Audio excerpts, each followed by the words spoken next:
Gary, would you be all right to help out with the team?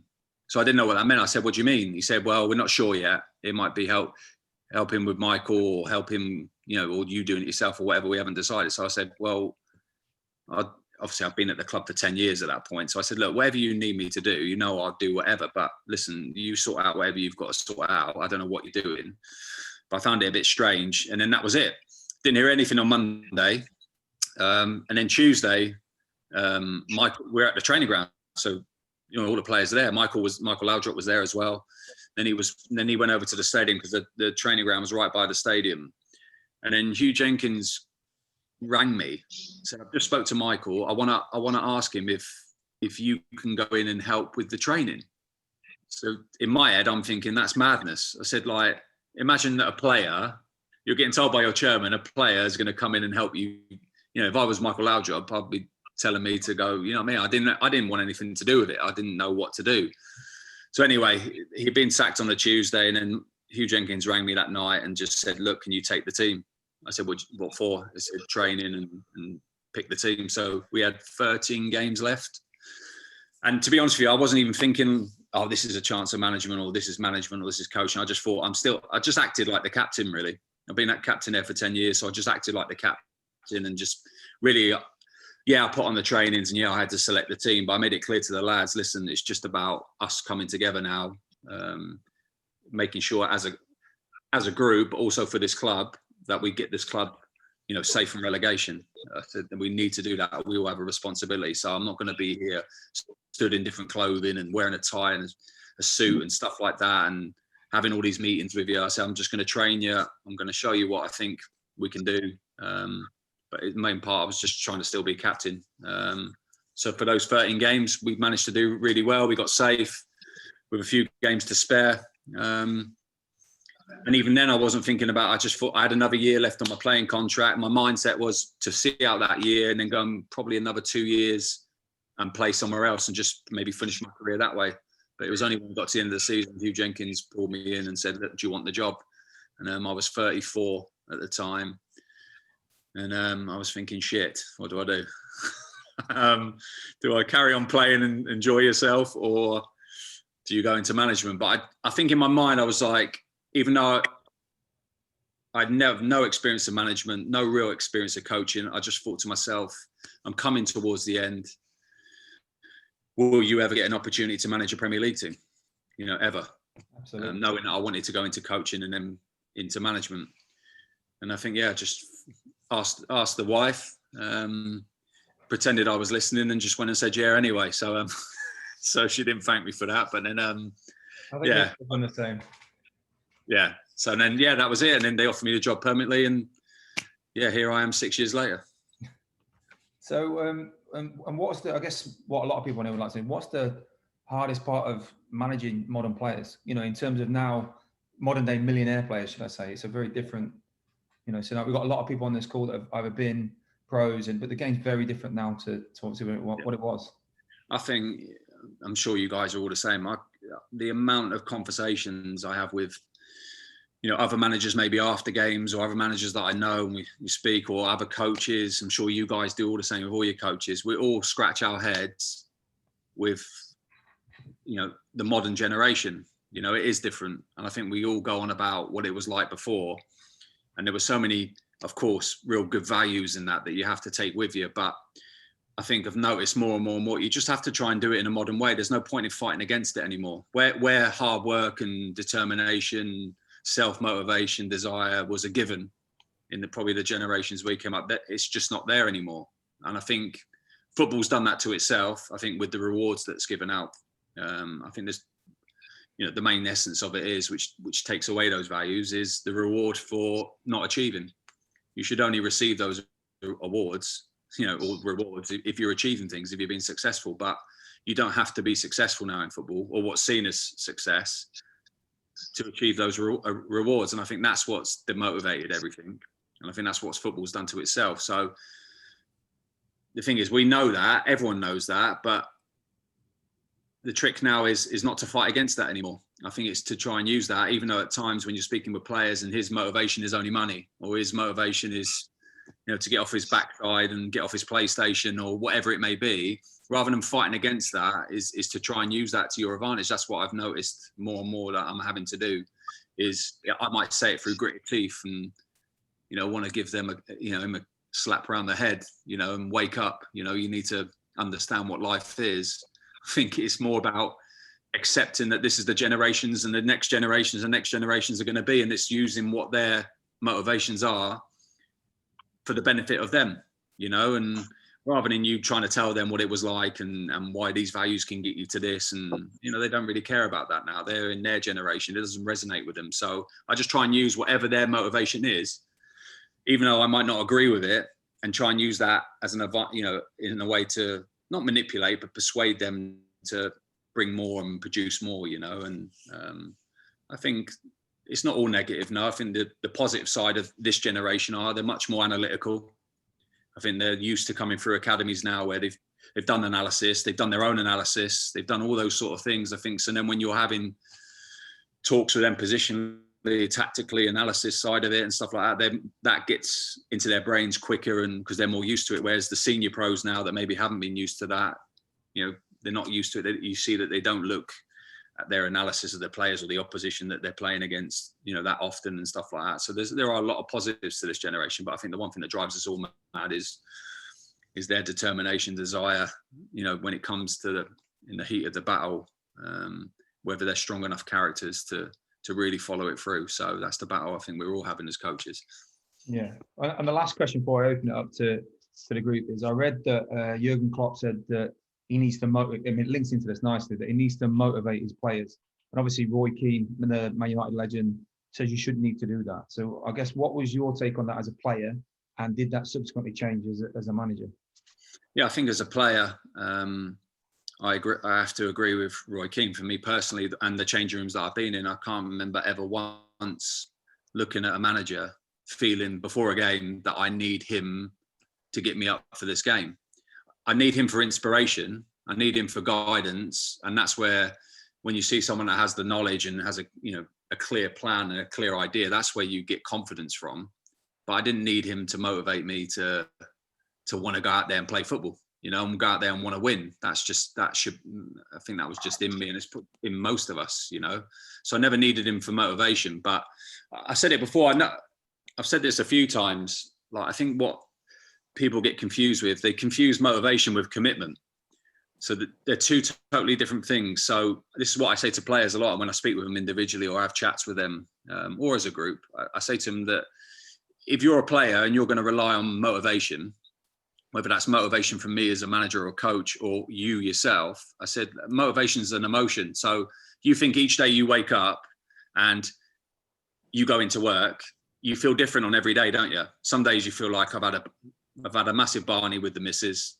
I don't feel like it this morning. The kids have kept me up all night. I don't feel like going in and giving my best. I'm tired. Or you wake up, you've had a great night's sleep, you're motivated, you're ready to go in. So motivation is an emotion. So if you're relying on motivation, your consistency is always going to be up and down.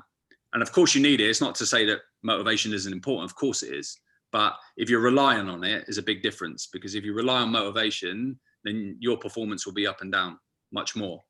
But if you have commitment, I think it's the strongest value we have as people. You cannot do anything in life without commitment, anything good, unless you have commitment. And commitment is a totally different level to what motivation is. If you're fully committed to what you're doing, whether that's coaching, managing, wherever you're trying to go to, or playing, if you're fully committed to it and you understand what that means, you'll be consistent with it, because it's there all the time. It's there every single second that you're breathing.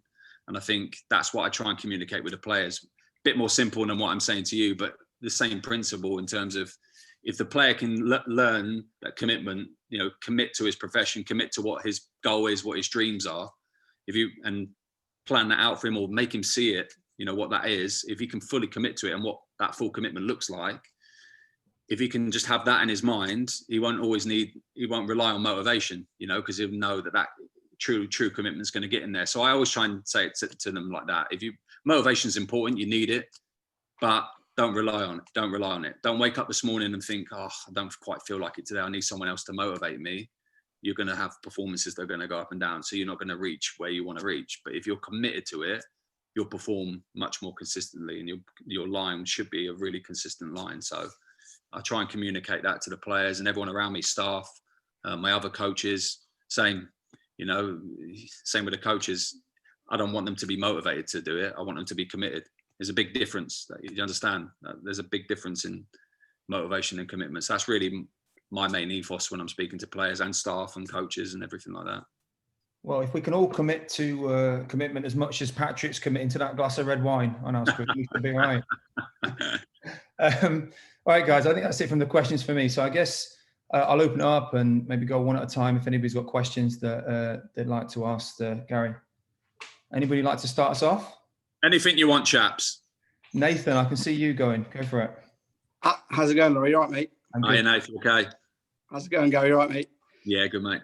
Okay, so I was unfortunately at the City Ground in 2011 when you guys, put on quite a clinic, given that you guys were down to 10 men after around 10 minutes. I think the left back got sent off right in front of me. I was one of the guys appealing, so you can have me to thank for that. But I was always super, super impressed with everything that Roberto Martinez did with you guys at Swansea. I mean, fantastic manager. And it was, just as a neutral watching the game on the TV, I was always so impressed when you guys played. So it was very obvious that Roberto had a very clear philosophy about what he wanted you guys to do in terms of the style of play. So my question to you is, when you go into clubs and you go to implement your style of play, how important is it that the players are buying in to what you want to do, and how do you deal with it if you have certain players that maybe aren't in the mold of what you're trying to achieve at any given club?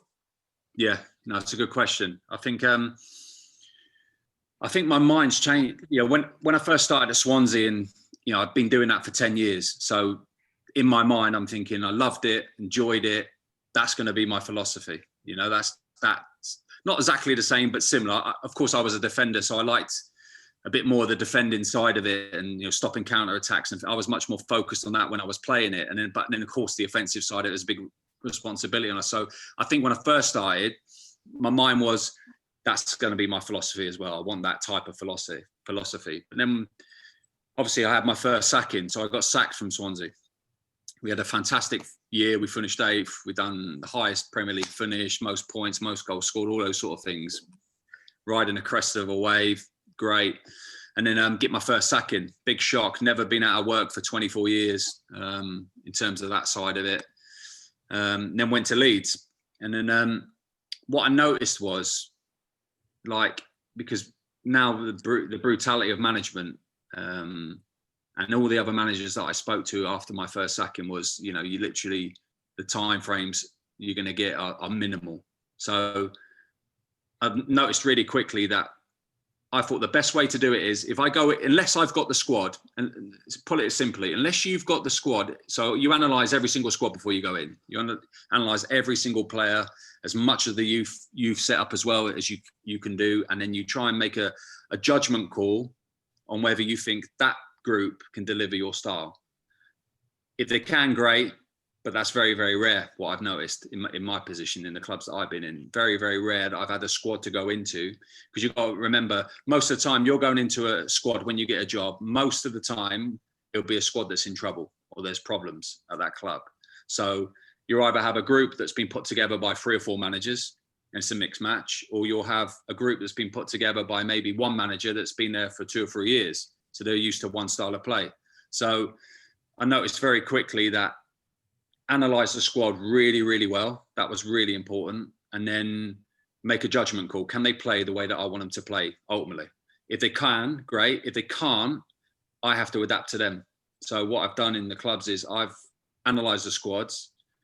I've adapted to them straight away, try and identify what I think their biggest strengths are and play to those strengths, really to try and buy myself time to then get to transitions of players or transitions of being able to coach them more longer periods of training, that philosophy and moving it towards my philosophy, but doing it at a slower rate, because it's whether they can handle a bang straight away or not, and I've noticed pretty much every club that I've been to that they can't handle that straight away. You got to remember at Swansea, for instance, we built that over 4 or 5 years coming through the leagues, you know, that style, you know, like I said before, where we're making mistakes and all those sort of things. So I'm in a position where I can't afford mistakes, you know, I need it to be perfect. So do I go in there and just go for the romantic view of, you know what, this is my way and this is the only way I'm going to do it and do it in that way? Or, you know, are you going to try and survive? And, you know, it's such a cutthroat and horrible business in terms of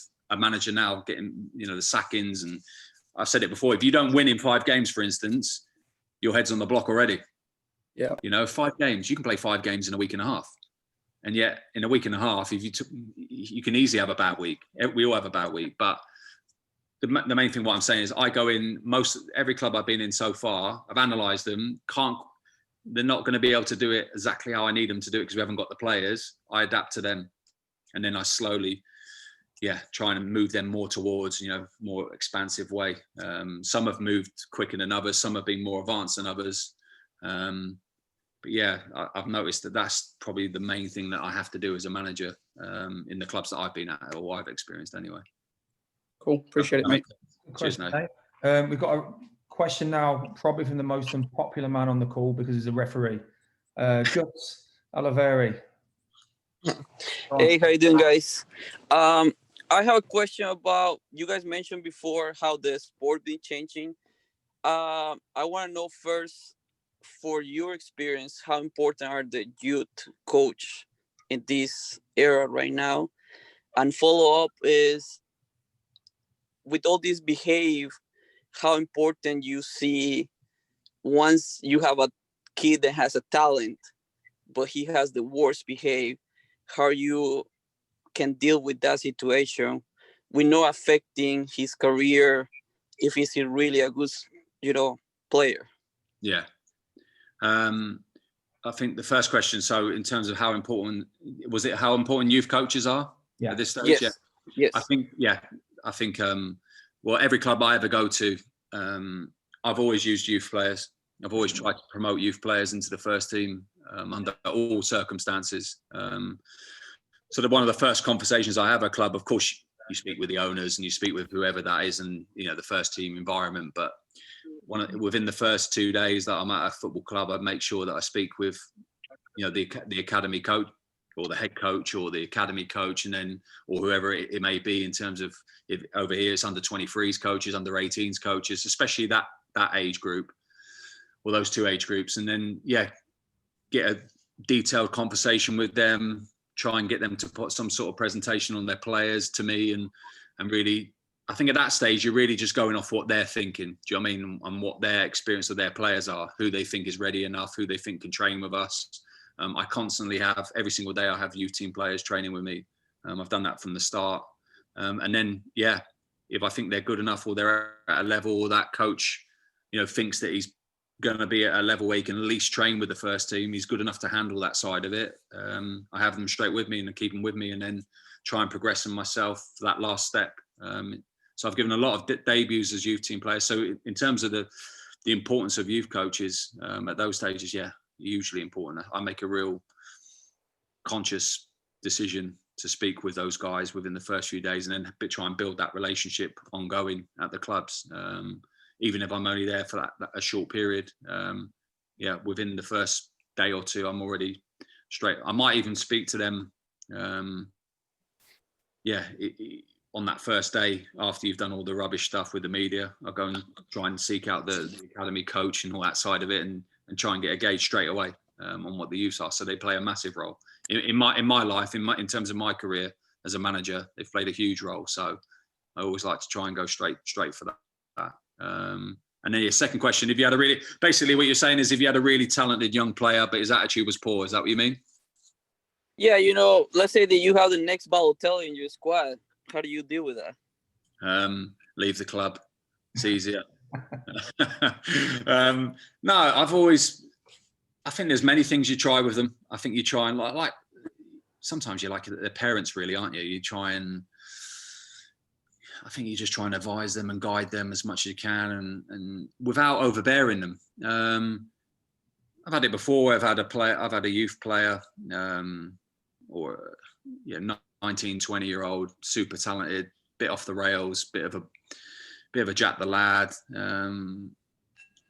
I've brought him home for one night with my kids and told him to do all the things that I have to do and stuff like that, and show him what life is really about, you know. And you try all different things, you know. You try and it's very difficult. I think that all you can do as a person is try and guide them, give them the best advice possible, and try little things like that might shock them into something like, you know, more respectful and more appreciation of what's around them, and it's not just about them. And but it's very difficult. At the end of the day, I've always believed it's down to the individual. If you really want to be someone and you really want to do something, whatever profession, you've either got it in you or you haven't.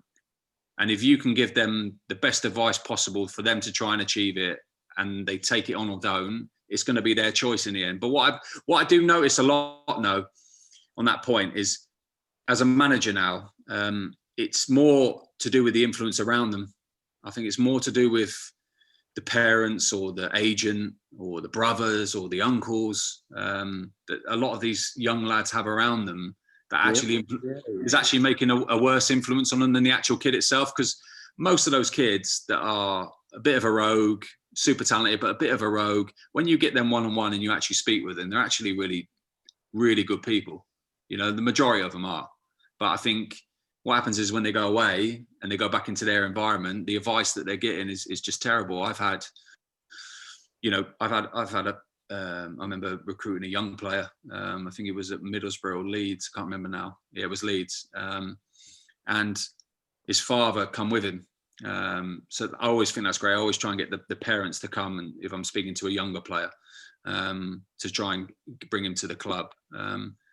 And the son went out of the room to have a look around the training ground. I sat there and spoke with the father, and the first words out of his father's mouth were, "What's in it for me?" Yeah, and of course. I couldn't believe it. I was thinking, that's your son there. He should be the number one priority for you. Do you know what I mean? And you're talking about yourself. I just couldn't believe it. So I've seen a lot of influences around players, you know, and a lot of the agents now are actually like brothers, or they're in the family, you know, and they've got no idea of how to be an agent, you know. But I understand it, because they're probably trying to earn their family money and stuff like that as well, which I understand. But like, is it the right influence? I think probably the majority of it is. I would check with a super, to answer your question, because I'm babbling on here a bit, is super talented player, bad attitude. I would try and really find out who he's got around him. You know, is it his mates? Is it his lifestyle? Is it his family? Is it his agent? Do you know what I mean? I'll try and find those things out first and see what type of influence they are on him, and then try and guide him in the right way, or give him the best advice possible. And then I think the key then is for him to decide whether he's going to take that. And but often if they do listen, they see themselves playing and performing and doing the talent that they are, and you can sit there at the end of that journey and say, "We told you so." And then other times they don't listen, or they fall off the track, and there's nothing much more you can do about it. You can only do so much to try and guide them. Bit of a long-winded one, that, Gus, sorry. All right, mate. Simon, I know you from the chat, you've got a little comparison on that. Yeah, hey Gary. Nice. There's a vast difference between the youth setup in Europe and the UK compared to how it is in the US, and particularly the focus point for most families and players is to try and get them into a college environment, get them a free education before they even consider looking at professional clubs. That sometimes is frustrating as a coach, because there's an awful lot of talented kids that should really be in a professional environment from a younger age. I always remember a term used to me it's quite simply, if you're good enough, you're old enough. Over here, we tend to keep the kids back, you 16, 17, 18-year-olds, to stay within their own age group.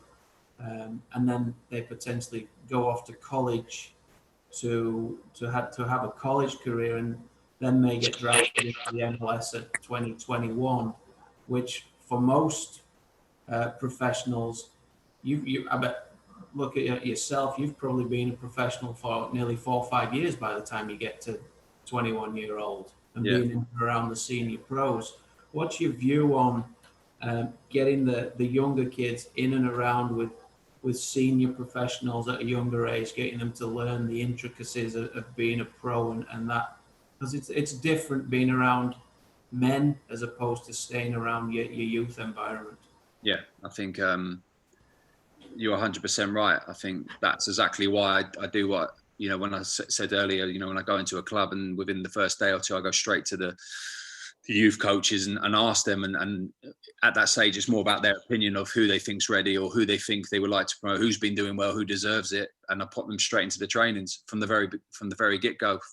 Probably a good example is Jude Bellingham. So at Birmingham, when I was at Birmingham, he was still a schoolboy. So he was coming in on certain days of the week, training with the youth team and stuff. And obviously I'd heard a lot about him. I hadn't seen a lot of him. But again, relying on that relationship with the coaches, understanding that there was this super talented lad in the academy. He's only a schoolboy, still at school, but he comes in on certain days of the week and trains with the under 18s or 16s or 18s or 23s. So I said straight away, well, I'll bring him straight. Let's have a look at him in the first team on the days he's in. So towards the end of that season, I'd say for probably about a 3-month period, the days that he was coming in, or the days that I don't know what they call it, but they get that leave from school, don't they? And so those days came and put him straight in the first team trainings. I think everyone was aware of him, in terms of there's this young, super talented lad coming through. But yeah, he probably trained with us 5 or 6 times. So he would have been 15, turning 16 then. But one thing I noticed with him, you could see the talent straight away in the first training session. You could see the brain was there. Probably the physicality wasn't quite there at that point, but you could see that he was going to be a strong boy. But you could see the talent was there. But again, like going back to your point, yeah, I don't look at the age. The age doesn't bother me. It's just whether I think they've got something about them. Do you know what I mean? Just something about them. I don't have to be physically ready to compete, but if they've got something about them, whether that's technically or mentally capable of doing it, I'll put them straight in because they need that. You're right. I remember being 15 years old and I played my first men's reserve. It was a professional game, in the reserve league, and I'm playing against experienced pros, men. It was the best education I ever had. And I think all the way through my youth, I never played my own age group. I always played a year or 2 years above at school, county, youth teams, all those sort of. And it was only when I got to my last year of my youth, because then you have to play against your age. That's the only time I think in my life I've ever played against players of my own age. So you're right. I think that for development, it's massive. So that's why, like you said there, I try and there's youth team players training with me every single day, and that can be anything up from 1 to 6 to 7 to 8 at any single time. Do you know what I mean? But every single day there are youth team players training with us, and that can be 16-year-olds, that can be 17, 18. Because I think for their development, it's not about them being ready here and now. Great if they are, but it's more just like you said there, them experiencing it, understanding the different intensity and the level that they're going to have to try and reach to be a professional, and giving them a taste of it. So I think it's hugely right. And it's like you said there, it's a shame. And yeah, basically saying in America, you can't really facilitate that. We tend to have a situation where, some clubs where they're primarily focused on the development, they do that. If they're in and around an MLS youth academy, they push them up and they try and get them with the older age groups, because the primary focus for them is to turn them into young pros and try and sell them onto Europe. Yeah. There's an awful lot of, there's a huge professionally run youth organization in the US. All the coaches are pretty much full-time for the most part. And it's a big business. But we tend to be focused more on the win at a younger age rather than what the win is at the older age for the individual. And that could be them reaching the full potential. So sometimes the kids can be a victim of the success of the club by being held back within their own age group. Yeah. And then obviously they jump off to college and they potentially get lost for a few years in the college scene and not necessarily having them that high level intense training sessions on a day-to-day basis in and around senior professionals. That's a difficult one, because that exposure is crucial. I think it's crucial to that development, not just physically in all that football side, but mentally. I think probably more mentally and physically, but like mentally for sure. I think that exposure gives them an experience of something a bit earlier than what they're ready for. But that's a good thing, it makes them understand a little bit more how real this is if you really want to do it. Whereas I think you hear a lot now, don't you? Or, the temptation is, this lad's played a great game in the under 18s, he's had a great game for them. And everyone thinks, fans and everyone like that thinks he can now just go and play in the first team and it's all going to be all right. Unless you're exceptionally talented, an exception to the rule, that's impossible. And I've always said it, my job as well as a first team manager, if I've got a youth player or a young player, is to put him at the right, I'm never scared to put them in, but they have to be at a certain level mentally and certain level physically. Otherwise you can kill their career that way. So I've seen a lot of managers who will put a youth team player in because they think it looks good and it sounds good and it looks good to the fans and it looks good for the club. And I can say that you can say the right things in the media afterwards. Oh, he's given debuts to him. I've never done that. I've given a lot of debuts to youth players, but it's always with the mindset of, it's not that they're going to be perfect. It's not they're going to be brilliant, but they're going to do themselves justice. They're going to justice enough. And I'm not doing it because I want the fans to love that they've got a young lad from the youth team in there. It's to help their career. So it's not, if I do that wrong, and I'm sure all of us have seen it. I've seen it where they've been built up, never kicked a first team football, thrown straight in, bang, and then you never see them again. They can't handle it. It's too much for them. And psychologically and stuff like that, it breaks them. So I feel even as a first team manager, and I'm here to win games and I'm here, with first team players, I've got to be very careful and be very mindful of the young player who I'm going to put in there. And that comes from, like I've said before, having them straight with me, training with me for a long period of time, or unless they're exceptional and then all those things are in line for them to go accelerate it quicker. But training with me constantly throughout the year, constantly through the days, through the months and stuff like that, and developing them that way and getting them used to that intensity, mentally growing, becoming accustomed to what being a professional is, even though they might still be just a youth team player, and then putting them in at that stage, because that's when they'll do themselves justice. But as I said, that's the way I try and work, and I'm very conscious of that with young players. With that lead in, we're going to have to go to, let's try a college coach now. We mentioned them. Ruben, no pressure. Are you, any question? Yeah, I can throw in a question. What would be some of your biggest frustrations in the professional world? Is it is it agents, players always thinking the grass is greener, the expectations of short-term success, having to get results right away? What have, since you've been a coach for a while now, what have been some of your frustrations? Biggest frustration is, and this as coaches, working your nuts off all week, putting the best game plan together, spending hours of analysis, all these different things, training, put it there perfect, and then you come to that game and they don't deliver what you've put out for them. That's the most frustrating thing I've ever felt in my life. Never felt that before until I went into management. But no, I think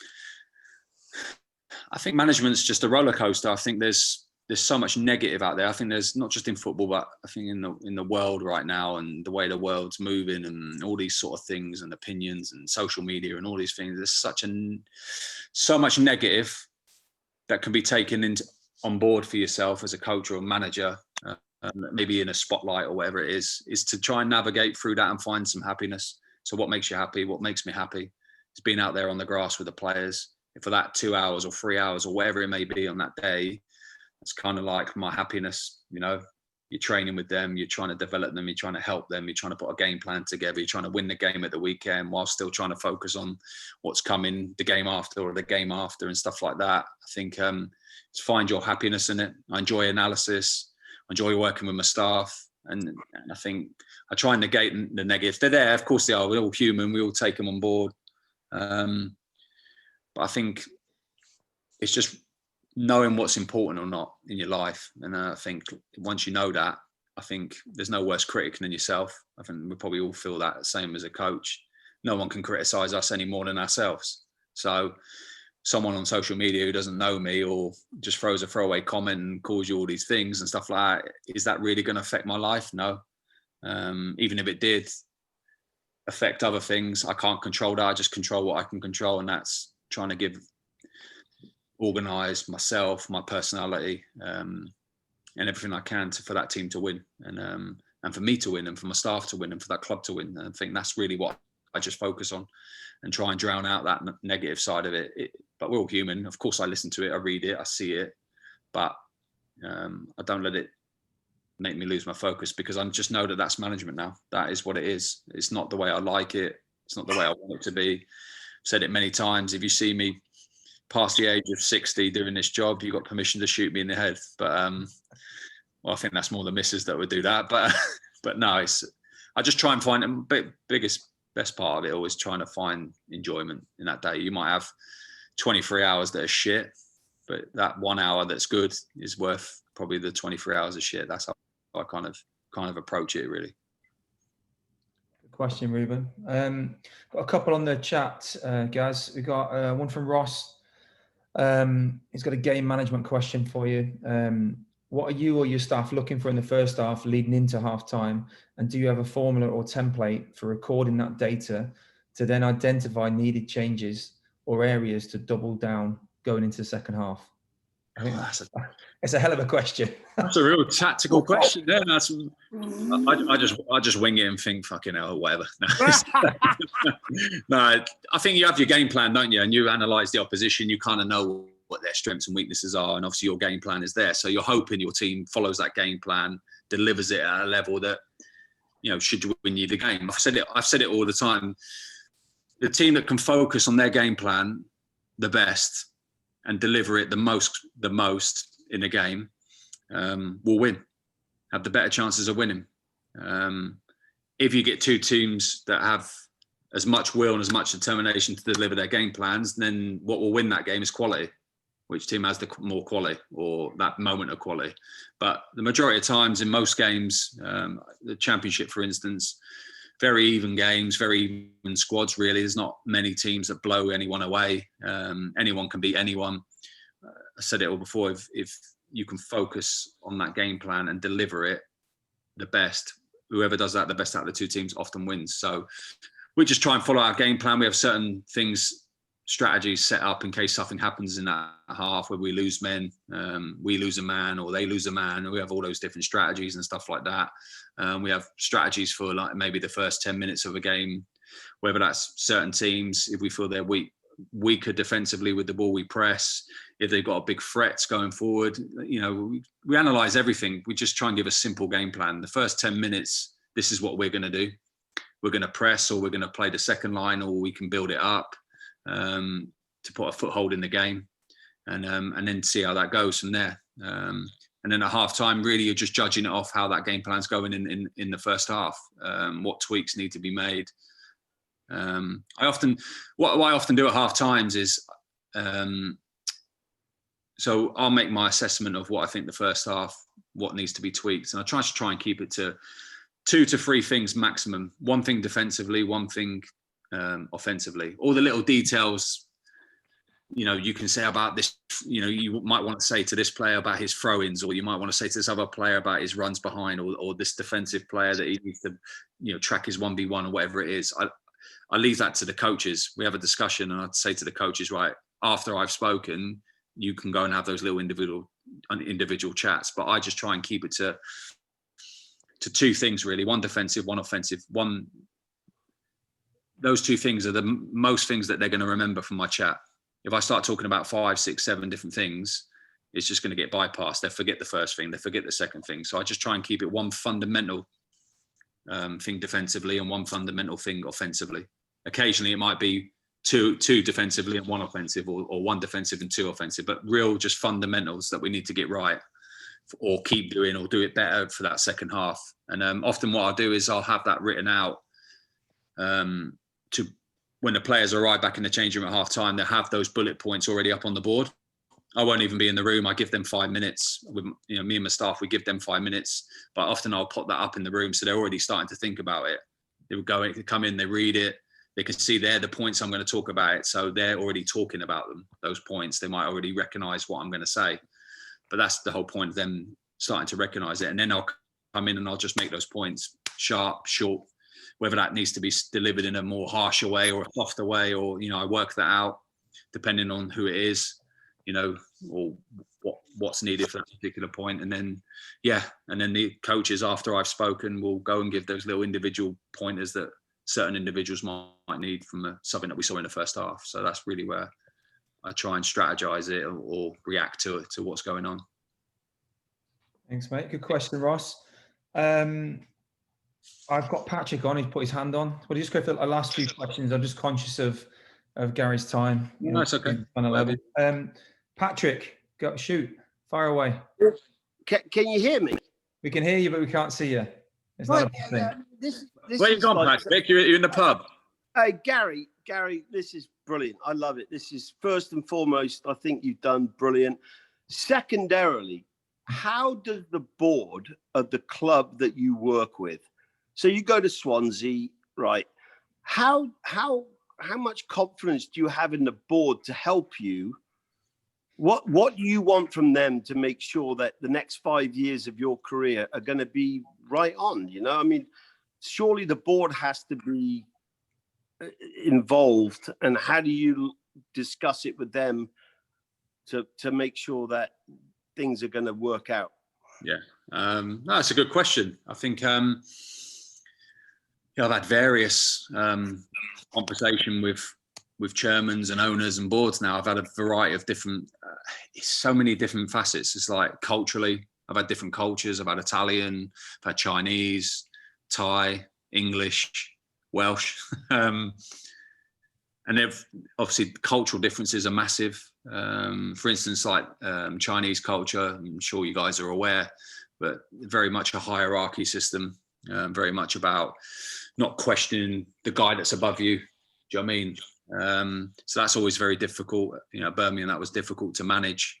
Used to, you know, in England, we're used to just chatting, talking about what needs to be done, having normal conversations. Sometimes they can be heated or opinionated, but we're used to having those conversations. So very difficult when there's a culture or a mentality where you're not supposed to question or not supposed to ask questions of certain, you know, of anything really, to the hierarchy.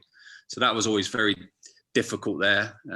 But the way I tried to adapt to that one, for instance, was through education. So every chance I got to sit, you know, when the big bosses come over and they flew in and they came for a week or so to watch games, I would often try and get, whether it's lunches or dinners or something like that with them, where then I could educate them. I would do presentations on the football side of it and all those different elements that you want to get across, the points I'm trying to make, recruitment, whatever it is, what we need or what we don't need, and put presentations on from trying to educate them, you know, rather than questioning them, because I knew that culture, they didn't like that. But whereas if you put a presentation on it and it's an explanation and it's a education side of it, I found that will help work more. So it's just trying to figure them out. And I said it, the three main things I try and look at in a person, you know, of those positions is, one, do they know football? Yes or no? Two, do they know business? Yes or no? And then third one is leadership. Have they got leadership skills? Yes or no? Yes. And I think if you can try and see what they are in those three things, whether they've got all three or whether they've got two of the three or might only have one of the three, and seeing, okay, that's their strength. That's great. You know, this part's their strength, which is fantastic. I can lean on that and use that. And then if one of those things or a couple of those things are weaknesses, is then try and use that education side of it. Or maybe I need to step up to the plate in that side of it. You know, if it's leadership and he hasn't got any, I'm going to have to lead all this, you know, in front of the whole club or, you know, staff at the club or whatever it may be. if he has leadership, he doesn't have business, is try and educate him on the business, why this would make sense. Well, it would make sense moving this player off, our wage bill, and then this is the player that will replace him. You're saving X amount, and that's how you try and, if they haven't got business savvy, is try and put it in that sort of form. And then if it's football, if they haven't got football experience, is try and educate them, show them tactically how we work in. So when they're watching a game, often these owners now, they'll just watch the game, see a result, and don't have a clue about what happened in that game, but they just see the result. So if you educate them a little bit, and this is what we're trying to do, they can watch a game and actually see what you're saying is trying to happen. Again, it might buy you a bit more time in terms of, okay, now that I sort of understand what we tried to do there, So those are the 3 things I try and identify in that person. And then some have all of them, some of them had none of it. And that's incredibly difficult. Others probably in a crazy way. Probably the best one I've had so far was Massimo Cellino at Leeds. Now I don't know if you've heard of Massimo. But Massimo's crazy, Italian. He was drunk most of the time when I met him. He was on drugs. He must have been on some sort of stuff but meetings were difficult. He would. He was just all over the place. He was disheveled. He smoked, chain smoked. He'd fill the room up with smoke to try and get you out, so you didn't want to speak to him. All these different tricks and stuff like that. But he had all 3 of them. He had business savvy, he had football knowledge, and he had leadership. Now his leadership was fear, so everyone at the club feared him, and his was about controversy. If he can make the headlines, even if it's for bad stuff and controversial stuff, he didn't care.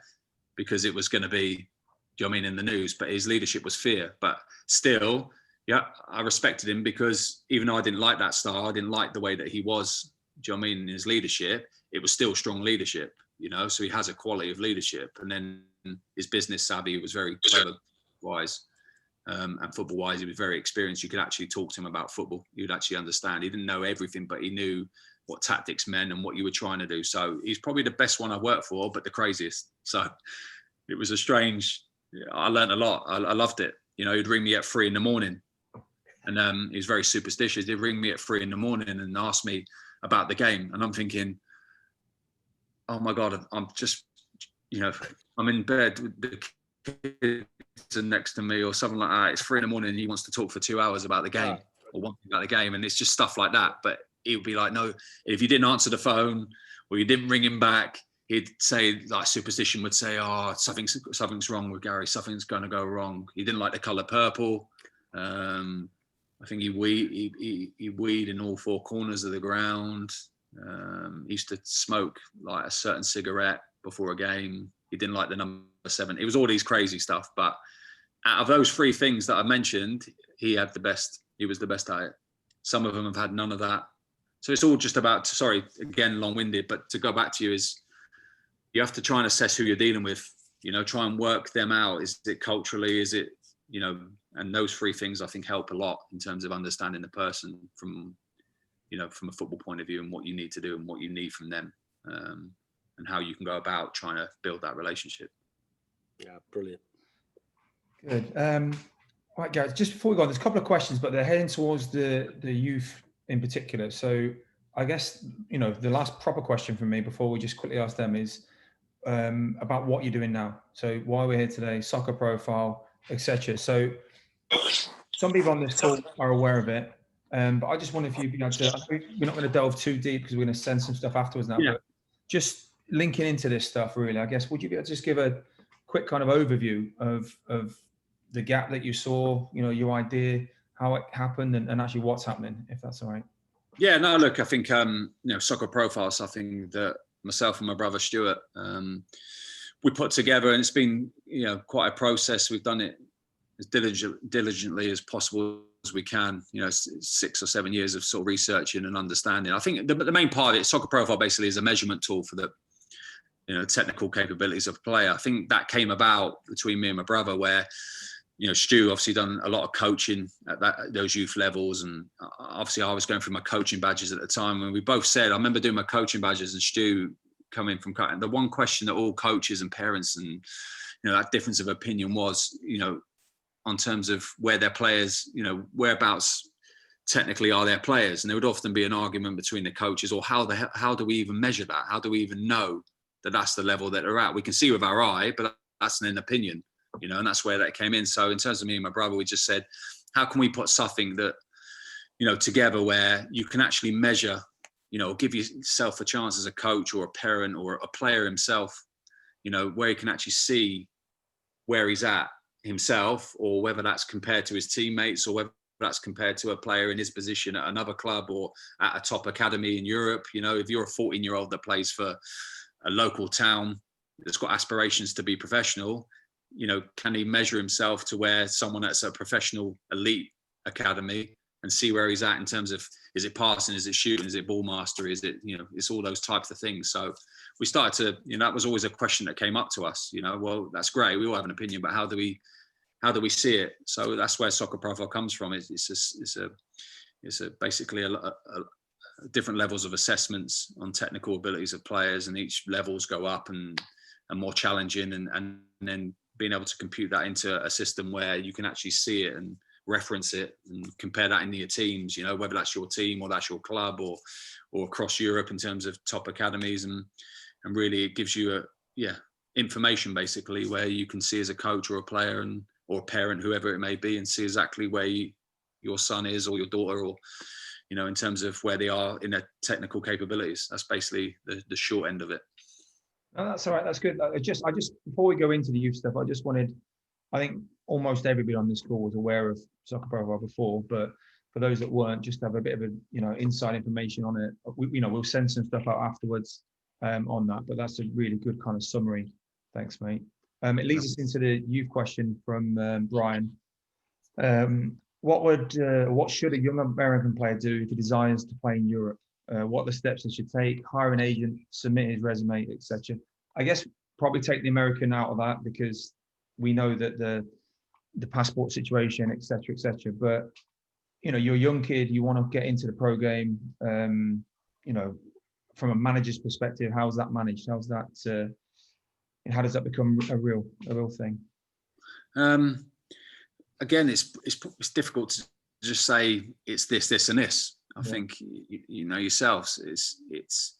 It's an accumulation of a number of things falling into place, and I think it goes to all the things that we've mentioned probably before. You know, guidance. You know what's around them, what type of lad he is. You know, how driven is he? How determined is he to do it? How good is he? You know, and is he a developer? Is he a quick learner? Is he a continuous developer, or is he physically, you know, going to develop later? All those things, assessing all those different things. That it's so difficult to just name one thing. I think it's just a process of him going through each stage and making it through it. And, you know, there's injuries and things like that. You know, this isn't just, you know, a player's attitude or anything like that can stop him becoming. It can be injuries. It can be, you know, it can be a lot of other elements of it. I think timing, again, I think a lot of things in life come down to timing. The right place at the right time. The right scout was there. The right, you know, coach was there at the right time, and you were in the right frame of mind at that moment to go to that point. So it's not one particular thing, but the one thing that you need more than anything, and you know, again, not just football, but in life, is that inner belief and determination, and that work ethic to go and try and do something with your life. I think that's got to be in you anyway, but you need a lot of luck along the way. The percentages of, I think we've all seen us super talented players, you know, that you look back and you think, how has he not had a career? And it's just something along that way. It might have been an injury. It might have been his friends around him, or where he lived, the environment he was in, or it might have just been a you know, lost interest or motivation or whatever it may be. And I think there's so many, to have longevity. I say to the young players, even the ones that I have, you know, that make their debut, it's the best. They'll never forget that part, but it's the mentality to be able to have longevity, you know, to be able to do what you've done now to get yourself that debut. Think how hard you work. There's a reason why you've been given that debut, or there's a reason why now you've been playing 3-4 games in a row. And then it's making sure that very early point that they recognize that what they've done to get to that point has to be replicated for the next 18 years. Do you know what I mean? It's like giving them the, you know, great, you've had that success, you deserve it, but now here comes the real hit. You have to repeat this and get better at this for the next 18 years. Can you do this for 18 years or 15 years or 12 years? Do you know what I mean? That longevity side of it. And it's so difficult because there's so many things that can happen. So it's a hard question to answer. You know, it's not, I could say to you, yeah, they have to do this, this, this, and this. I think it's just a continuous development and timing and a little bit of luck along the way and a little break here and there. And but the main part comes from within. Have you got the determination to take all the hits? And because I look at careers and I think, even my career, I think I went to the Premier League at 17, yeah. Came all the way back down to League One and didn't get back to the Premier League until I was 32. So it's far more downs than there is ups. But in terms of being able to grind it out and have that longevity in your career and hopefully have some success, but still to have a career longevity in the professional game, I think it's accumulation of a number of things, but it's got to be that inner determination to come back and from everything, you know. I think that's built upon, again, people they have around them, coaches, their development, and a little bit of luck through injuries and not a loss of motivation would be nice as well. But there's not one particular way, if I'm honest with you. Yeah, no worries. And Rob has asked, he says in the off season, but I'm just going to say in general anyway, how would you develop a team culture or club culture and build player confidence, chemistry on the field? And can that still be used for young players, or do you feel two different markets, it has to be tweaked? Yeah, no, it's a good question. It's the biggest thing that I find as well is, of course you have, when you go into a football club, you have to instantly put in a football philosophy or style or something in place straight away. Like I said, whether you're adapting to them or you can go and put your philosophy straight away, of course, that's the main part of it. But probably a bigger part of that, and again, from my experience of playing, is the environment that you set, how you get that environment. If you get the right environment set for players to develop and confidence and grow, and that environment is set from day one, and in a continuous process, it's the only way it's going to work. So yeah, I do a lot of work on that. We have a lot of specific type of meetings with the players as a group, units, individually, where we try and get them to set, even though you're guiding them, it's not tricking them, but I know what the outcome is. I know how to set a good environment. I know what a good environment looks like. I've been in changing rooms, I've been in bad ones and I've been in good ones. So I know what the good environments and successful ones look like. So I try and guide them in a way, but really you need to make it where it's their idea. Do you understand? So you have to set certain meetings or have certain, do certain practices with them, like in terms of in their small groups and delivering and stuff like that, and talking about the environment, talking about what type of environment they want. And then, so at the end of the day, you're trying to give them ownership, even though you're the one that's trying to get it there, because you know how important it is, and they might not recognize it just yet, but you try and put it into their lap. So there's some clever meetings that I've done. I'd have to come on again and show you a couple of them, presentations where they try and build a code where how they're going to commit, again, going back to that commitment, they're going to commit to something every day in terms of, as a group of players, to a certain standard, and then everyone adheres to it. So really, I find that if you go in as a manager and you try and set this is what the environment's going to be, and this is what we're going to do, and this is how the standards are going to be, and blah, blah, blah, I think they don't get as much buy into it. I think if they understand that it's them that's going to set the standard, but you're the one that's going to help uphold that standard, I think there's more buy-in because it's coming from them. And then when there comes the days where it's not so high standard, you can put it on them more because they're the ones, they're the accountable ones for it, because they're the ones that have said they wanted to do it. They're the ones that have designed it. They're the ones that have put it in place through your guidance. They're the ones times when then you can put it on them and say that you're the ones that wanted this, you're the ones that want to do this. So it holds much more accountability and ownership for it. So there's certain meetings that you can do, as I said, that put that in place and start that process off, and you're trying to obviously accelerate that. So through pre-season as well, then I'll do things like that. We do a lot of team bonding stuff. This pre-season we had a few days. I don't know if you've ever watched a program called Wipeout. I don't know if you have it there. Is it Wipeout? The one where they're on the obstacle courses, the inflatables with the water and guns and balls and all these sort of crazy things.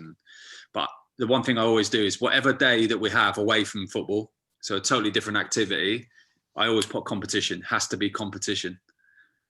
Even though we're bonding and it can be a fun, it can be a joke, it can be all these sort of things, but put competition in it all the time. So if it's clay pigeon shooting, if it's whatever it is, do you know what I mean? Go-karting, whatever it is, like that, put competition on it, put teams in it. And I think that's where you build that bond as well, and you build that type of environment. It all comes into it. So those are the sort of things I focus on. Team activities, totally nothing to do with football, once a month at least. And then certain meetings that they build the culture and they build the kind of code that they're going to follow and the standards that they're going to set, and try and guide them to come up with those ideas, and then try and build that environment that way. Brilliant. Thanks, mate. Guys, anybody in the room? I guess we'll finish with a question or two from the room, if that's all right. So does anybody want to come on and got any more questions? Chris, I think you might have had one earlier. He's a Wolves fan though, guys, so don't worry. Hey, Gary. Thanks for doing this, mate. Hi, Chris. It's been really interesting. So, Laurie's right. Yeah, I'm a Wolves fan, and it kind of links in with a question I got for you. So not Wolves, but Portugal B. So my question is, do you find academies successful? Because, Wolves are a great example. They've got one English lad playing the first team regularly, not even a homegrown lad. He's from Liverpool. So do you think they're successful? Or if not, a bit of a loaded question, but if not, why not? I think I'll start with the why not. I think the problem for managers nowadays is that time. You don't get time. The majority, 95% of management is you're working on, like I said, it feels like a week-to-week basis, and very, so to put a huge risk into maybe a player that you can see that you want to get him in the first team, you feel that he can get into the first team, but he might need a year of development in the first team, he might need time to get there, but you want to put him in. Do you risk putting someone that isn't quite ready, but you believe in, into the first team, yet that costs you your job and you might not be there, come the end of his development? I think the problem for managers is, the risk of maybe a player that isn't quite ready, but you want to put in there in terms of a youth player. But potentially, if that doesn't come off or that isn't helping you deliver results, you can lose your job. So I think that's a big reason for it. I think secondly as well, it's probably a mentality side of it. Are they tough enough? Are they resilient enough? Have they been through enough resilience? I think there's a lot of academies I've seen now and stuff like that. Technically, they've been developed brilliantly. Technically they can handle it and be able to do it. I just find that more mentality that is suffering. Now, I'm not saying it's because of youth coaches or anything like that or setups. Every club's different, but I think it's probably more a society thing and generation thing than anything. I think they are softer now. I do think they are mentally weaker now. I think they are less inclined to a work ethic than before. So I think it's what we're all having to deal with at all levels. I think it's not just the problem is at first team level and that professional level is you need them to be ready. They need to be tough enough. Like I said, for number one, you have to win. The club needs to win. The manager needs to win. The team needs to win. Their teammates need to win. Can you risk that or not? So I think it's just that little bit of toughness, that is maybe lacking more than it was before. But again, going back to the original, I think it was one of the first questions. Our job now is not to fight against that, is to accept that's what it is. How can we get them to a tougher stage quicker? And my way is exposing them earlier, to the first team training straight away every day. Making sure there's rotation in that, so all of them are getting a chance to come up to the first team. So like trying to make them mentally tougher, probably more than anything physical or technically, because most of them are developed very, very well, and even physically are developed very, very well. I think it's more just the mentality side of it is probably the step that they need to take or not. So what I try and do is just try and expose them to the first team environment as quickly as possible and as much as possible to get them as ready as possible, especially if I believe that he's going to, I'm going to be using him this year, or this season, and trying to get him mentally ready enough to put him in the team like I said before. So he's at a level where if I put him in, he's not quite ready. I could break him. I could hurt him. Do you know what I mean? His career. So I try and get him accelerated that way. That's the only way that I can do it. But in terms of lower down, when we get them mentally tougher, I think we need to think of ways to try and expose that maybe a little bit quicker, a little bit more. So do you think the reserve team way was the better way? I'm old enough to remember the Central League, and yeah. I truly do. I truly do. I do believe, like I said to you, I remember being 15 years old and being exposed to some top professionals. Often in those games there was guys that were top professionals that were maybe coming back from injuries and playing in the reserves and stuff like that, top pros, and having that experience, the physicality side of it, the mentality side of it.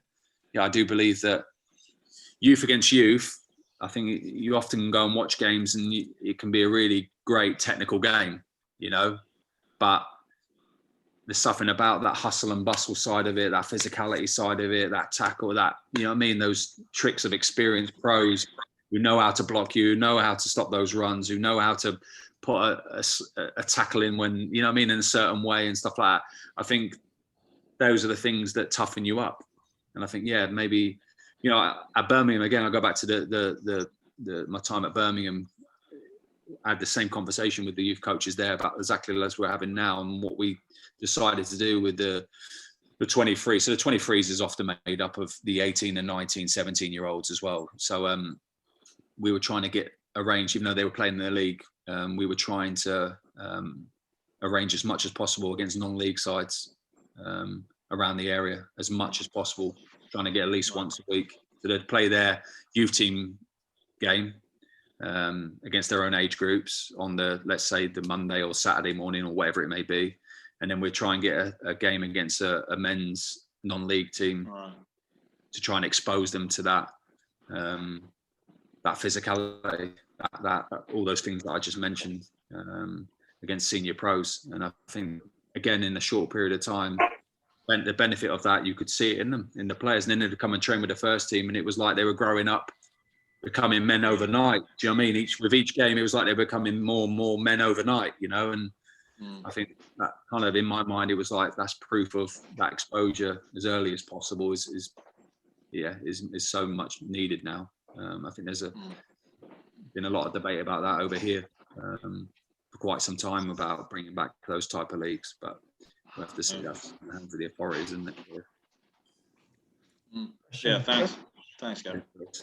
Guys, probably got time for one more question. Anybody like to ask a question? John, how about you, buddy? Oh, we can't hear you. It's on mute. There we go. Come on, John. You can do this, mate. Come on. You got this.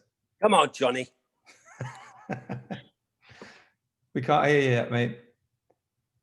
It's still on mute. And we can all lip read that F word then. So let's... Wait. Still got unmute. There you go. Come on, Johnny. How's that? Yeah, we got you. How you doing, Gary? Hi, John. You're right. Yeah, listen, I'm old school. I came through Dave Bassett as his kit man at Sheffield United. And I've listened to all the stuff that you say about these young kids and stuff. Is there no chance of cleaning the boots coming back? Yeah, I think... Is that a law that they can't do it anymore? I'm not saying every job. Good question, mate. Some of the jobs were good. No, they still do jobs now. They still do like the cleaning and boot. Well, the ones that I've experienced, I mean, if I was they still clean the boots, but it's slightly different. I think they went through a phase of where they weren't allowed to do anything, were they? There was like red tape to it. And I think then slowly clubs started to think, forget that. I don't care what they say about that. They're going to start doing this to try and just give them, like we all did, like when I was young, we used to clean the pigeon shit off the seats and clean the stands and do all that sort of stuff, build a new wall, go and wash the manager's car, go and get the manager's cigarettes from the shop. We used to go and do all of that, but you can't go that far now. But yeah, I think it was just, they still do it, but it's just different, It's just the basics. Well, just the basics were good enough. Yeah. But again, going back to like Chris's question just before that relates to that is, I can remember as a young lad, again, I think it's a society thing as well, but I remember you'd go into that you'd fear going into that first team changing room. Not because not in a bad way, but you'd fear as in like, wow, if I go in there today, I take the tea in there in the morning, I'm going to get someone's going to give me some jip or some crap, or I'm going to get around the ear or something like that, and it was all part of that environment to toughen you up and being exposed to it.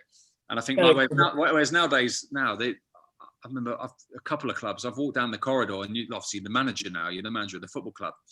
Got walked past youth team player and said morning, and they go, morning, mate. And I'm just thinking, you just called the manager mate. And I'm thinking, in your wildest dreams, you just think back to your youth. If I'd ever said anything like that, you would have been in trouble, wouldn't you? But it's just what they are now. They're just like, they've got to answer back, haven't they? They've got to, I see the senior pros telling some of the younger lads to go and do this or go and do that, or go and get the balls in or whatever. And they look at them as if like, the younger lads look at them as if, and they answer back. And I'm just thinking, it's great because it's personality, but yeah, it's just modern, it's society. It's just the way it's moved. Like I said, you can put certain things in place now. They still do boots. They do packing kit and stuff like that, but yeah, nowhere near what it was before. But yeah, I think it's just society. They have got a bit more of a mouth on them. They've got a bit more of opinion. They've got more, but they're more exposed to more information now. They've got more knowledge than probably what we had before. So it just goes hand in hand with it. So and is that the money that drives that? The money they get at a young age? No, I just think it's not just football. I think it's society. I just think it is. We live in an instant world. Like where everyone wants everything instantly. We've got iPads, we've got iPhones. We can get any information we want instantly. It's just the way the world's going, and I just think that those generations are born into that now. Do you know what I mean? And that's all they know. They, where we would have. You could come home from school and you would have gone and played football around the corner with your mates all night. Now they come home, they've got computers, they've got iPads, everything's instant. So when you're asking them to go and, you need to go and do this, you need to go and do these jobs for you. What do I need to do that for? We'll get someone else to do it. I just want to play football. I just want to do this. I just want to do that. It's just the generation. It's just the world that we live in now, And like I said, I can sense from you, John, like, you'd be the same as what we've all had, You think of those old days and how good what a strong upbringing that is and what core values you have. And wouldn't you love for them young lads to have that in them now? But it's just never going to happen. So we have to find a way now of trying to find their motivation and trying to find a way in their way of trying to make them tougher and make them understand it. It's difficult. It's what we all face as coaches. So that's the biggest challenge we all have. Thanks.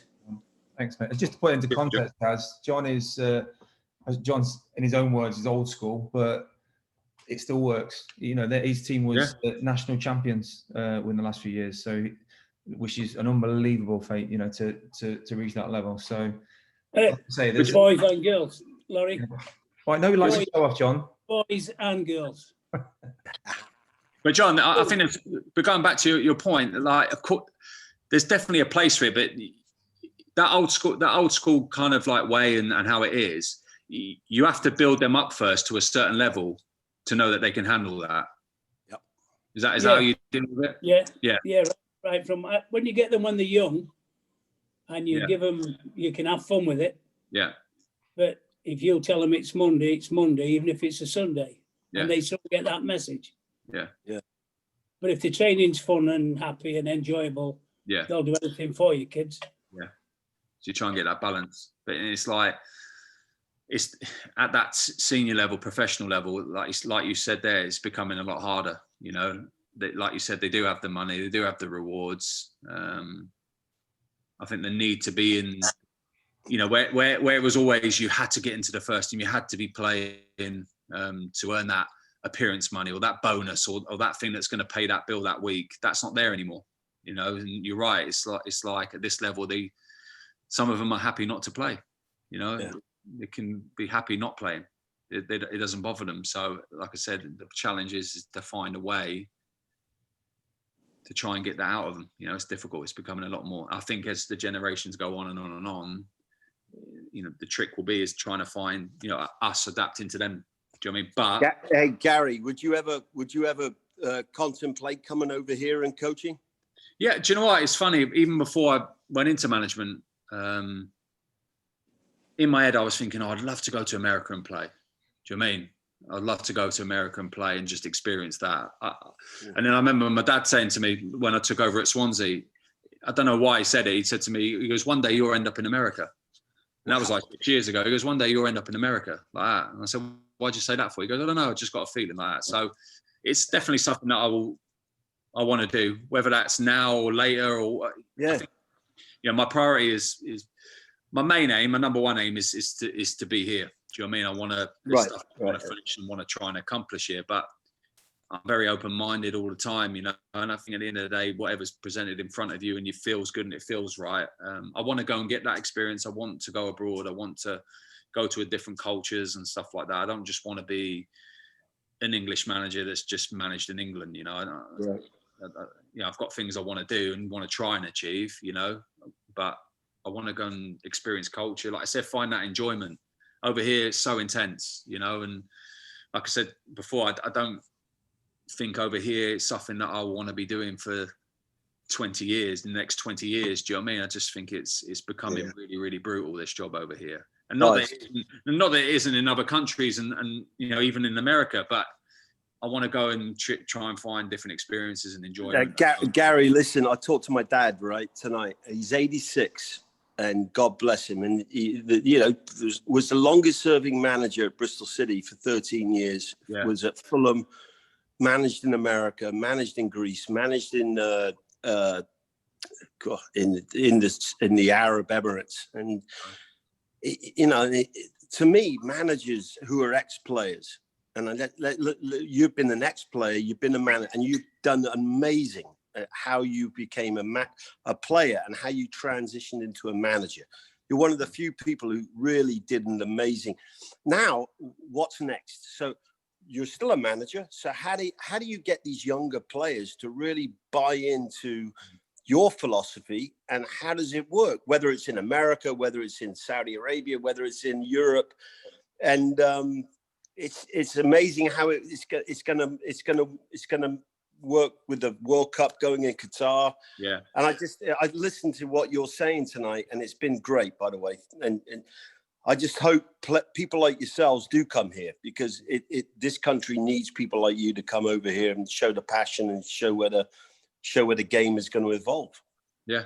No, I think, I never say never. Like, I think it's just, I don't know what, it's very strange now. I'm not kind of like timing wise. Like I said, my priority is to be here, but I think it's just, if something presents itself and something's there and I think that, okay, that's something I'd love to get my teeth into, I'll do it. And wherever that is, even if it was on an island in the middle of nowhere, but it was something, that, you know what I mean? I'm not precious like that. I just want to go and get experiences and stuff like that. I want challenges, I like a challenge. Do you know what I mean? The harder, the better. Sometimes the missus says that's a bit, I think she's a bit sick and tired of me, really. But no, I've said it. And I think because my dad said it out on a whim 6 years ago, and then, it must be coming closer, put it that way. Yeah, brilliant, mate. Fantastic. All right, guys. Listen, I think we'll call it there. Firstly, Gaz, thanks ever so much for, being so honest and your time and that. Stuart, thanks for sorting it all out, mate.